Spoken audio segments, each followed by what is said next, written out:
Hello everyone, how are you? I hope all are doing well. Let's practice some questions. Which of the following is not a primary economic activity? इनमें से कौन सा primary economic activity नहीं है? आपको बता दूं, economy तीन भाग में डिवाइड होता है, प्राइमरी, सेकेंडरी और टर्सरी। इसमें से प्राइमरी कौन सा नहीं है? इसमें है baking of the bread.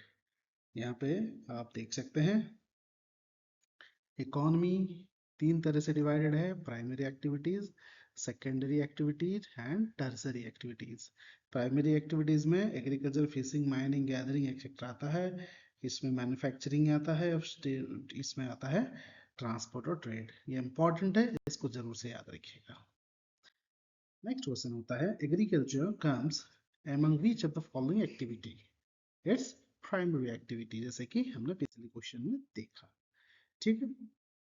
Next question इसमें है which of the following activities known as pisciculture? Pisciculture किसको कहा जाता है? It's fish breeding. बिकॉज आपको हॉरोस्कोप पता होगा, उसमें पाइसेस आता है एक, ठीक है, मीन राशि, ठीक है, उससे आप याद रख सकते हैं, है ना? तो ब्रीडिंग ऑफ द फिश। ठीक है। Fourth question, growing vegetables, flowers and fruit are commercial use is known as what? Sericulture, pisciculture, viticulture and horticulture. अब इसमें सारी चीज आपको पता होना चाहिए। सेरिकल्चर क्या है, पिसीकल्चर तो अभी आपको पता चला, विटिकल्चर क्या है और हॉर्टिकल्चर क्या है? तो आंसर इज हॉर्टिकल्चर। उसमें अब कहा जाता है फूल, पत्ती, वेजिटेबल, फ्रूट्स एक्सेट्रा। सेरिकल्चर होता है सिल्क वर्म, ठीक है, सिल्क बनता है इससे। पिसीकल्चर हो जाता है मछली, विटिकल्चर हो जाता है ग्रेप्स बनाना, ठीक है। हॉर्टिकल्चर में आ जाता है growing vegetable, flower, fruits for commercial use, ठीक है। नेक्स्ट क्वेश्चन इसमें आ जाते हैं which of the following is not a feature of the subsistence farming? इसमें से कौन सा नहीं है? It is mainly practice to meet the need of large corporates, use of low level of technology, generally use household labor, output is small. Which of the following is not a feature of subsistence farming? सबसे पहले it is mainly practice made the large corporates, बड़े बड़े corporates को supply करने के लिए इस farming को यूज नहीं किया जाता। तो feature of the subsistence farming क्या होता है? Mainly practice to meet the need of the farmers family. छोटे आकार की जो खेती है उसी को कहा जाता है, ठीक है। Use low level of technology, हल वगैरह यूज किया जाता है। हाउस होल्ड लेबर, घर के लोग ही इसमें काम करते हैं, छोटा सा आउटपुट इसका होता है। टाइप ऑफ सब्सिस्टेंस फार्मिंग का क्या है? Intense subsistence, growing up more than one crop annually on the same plot, primitive subsistence, shifting cultivation, nomadic herding, ठीक है।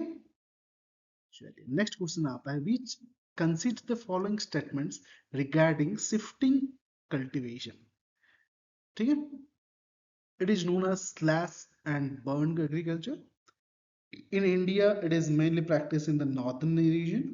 In northeast, it is known as the jhum cultivation. In this type of agriculture is not done anywhere else in the world except India. इनमें से कौन कौन सा सही है? तो आंसर है 1 2 1 3, ठीक है, तीनों से ऊपर के तीन सही है, ठीक है। तो in this type of shifting cultivation, in this type of agriculture, a plot of land is cleared by felling the trees and burning them.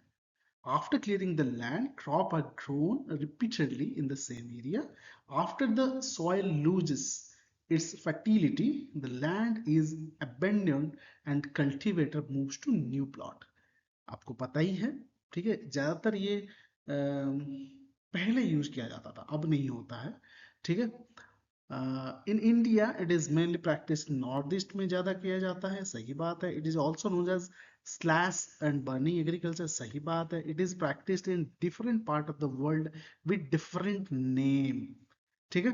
तो तीनों सही है, बस सिर्फ इंडिया में होता है, विश्व में कहीं नहीं होता, ये स्टेटमेंट गलत था। होता है अलग अलग नाम से, जैसे कि झुमिंग, नॉर्थ ईस्ट में इसको झुमिंग कहते हैं। मिल्पा मेक्सिको में कहा जाता है। ब्राजील में इसको रोका कहा जाता है। मलेशिया में इसको लाडांग कहा जाता है। ठीक है, नेक्स्ट क्वेश्चन आता है, which of the following is not A cropping season in India? इनमें से कौन सा क्रॉपिंग सीजन नहीं है? रबी, खरीफ, जायद एंड काल बैसाखी। तो आंसर इज काल बैसाखी। काल बैसाखी में हमारे यहाँ पे एग्रीकल्चर या क्रॉपिंग नहीं होता है। तो रबी क्रॉपिंग होता है अक्टूबर टू दिसंबर के महीने में, इसको रबी कहा जाता है। हाँ, समर इसकी जो सोइंग होती है, फिर हार्वेस्टिंग इसको होती है अप्रैल टू जून में, रबी। ठीक है, इंपॉर्टेंट रबी क्रॉप्स हमारे कौन कौन से? वीट है, बार्ली है, पी है, ग्राम है, मस्टर्ड है। ठीक है, नॉर्थ वेस्टर्न पार्ट में, ठीक है, तो north and north western part में जैसे पंजाब, हरियाणा, हिमाचल, जम्मू कश्मीर, उत्तराखंड, उत्तर प्रदेश में मेजरली रबी क्रॉप्स होता है। इंपॉर्टेंट क्वेश्चन है, यहाँ से आपका रिवीजन भी हो रहा है एग्रीकल्चर का, या फिर ज्योग्राफी भी कह सकते हैं। खरीफ जो है जनरली मॉनसून के आने से होता है। ठीक है, इनकी इसकी जो खरीफ की जो फसल है, ये सितंबर अक्टूबर में हार्वेस्ट होता है। इसमें क्या आता है खरीफ क्रॉप में? पैडी आता है, मेज आता है, ज्वार आता है, बाजरा आता है, तूर, अरहर की दाल, मूंग, उड़द, कॉटन, जूट, ग्राउंडनट्स, सोयाबीन्स, ये सब आता है। ठीक है, कौन से ज्यादातर इसके जो प्रोड्यूसिंग स्टेट्स हैं हम देख लेते हैं। असम है, वेस्ट बंगाल है, कोस्टल रीजन ऑफ उड़ीसा के हैं, जैसे कि पुरी, बरहमपुर, वो सब एरिया। आंध्र प्रदेश है, तेलंगाना है, तमिलनाडु है, केरला है, महाराष्ट्र है, उत्तर प्रदेश और बिहार। जनरली इसमें सारे हमारे ईस्टर्न एरिया के आ जाते हैं, जिसमें मॉनसून बहुत ज्यादा इंपॉर्टेंट होता है। जायद है, grown in between the rabi and kharif season. ठीक है, रबी और खरीफ सीजन के बीच में ये ग्रो किया जाता है। वाटरमेलन है, मस्क मेलन है, ककम्बर है, वेजिटेबल्स हैं। ठीक है, चलिए नेक्स्ट क्वेश्चन पूछता है, which among the following crop seasons start with onset of monsoon? अभी हमने देखा खरीफ, है ना, तो खरीफ फसल है जो मॉनसून के आने से शुरू होता है।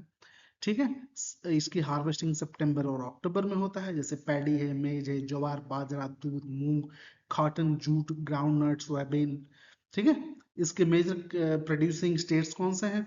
असम है, वेस्ट बंगाल है, वेस्टर्न या फिर कोस्टल रीजन ऑफ उड़ीसा है, आंध्र प्रदेश है, तेलंगाना है, तमिलनाडु है, केरला है, महाराष्ट्र है, उत्तर प्रदेश है एंड बिहार।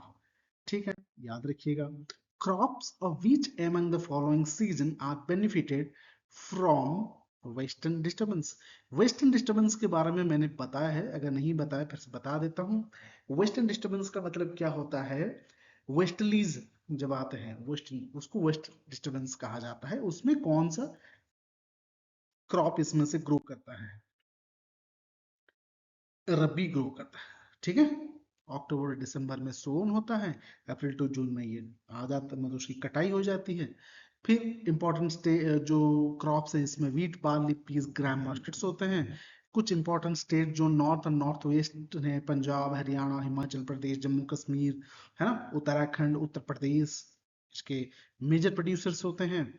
समझ गए? चलिए, vegetables are generally grown in which of the following crop season?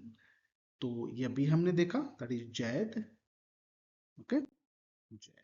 ठीक है, चलिए, उम्मीद करता हूं आपको क्वेश्चंस इंपॉर्टेंट लगे होंगे, समझ में भी आया होगा। और ये प्रैक्टिस क्वेश्चंस पूछे जाते हैं। ठीक है, इसको जरूर से प्रैक्टिस करिए। हमेशा बोलता हूं, best way of practising question is mark your answer first, then see the question. अब कहेंगे सर वीडियो तो चलता रहता है, pause it, then mark your answer, then see the answer. ठीक है, और एक्सप्लेनेशन।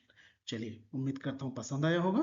अगर पसंद आया है एक लाइक जरूर करिए, subscribe the channel and share it with your friends who are preparing. अगर आप प्रिपेयर नहीं करते, जो प्रिपेयर कर रहा है उसके साथ शेयर कर दीजिए ताकि उसको बेनिफिट हो। देखिए, कंप्लीटली फ्री ऑफ कॉस्ट में काफ़ी चीज़ें दे रहा हूँ, एक्सपीरियंस शेयर कर रहा हूँ। ठीक है, तो आप इसका फ़ायदा उठाइए और दूसरों को भी उठाने दीजिए, है कि नहीं? Thank you very much and जय हिंद।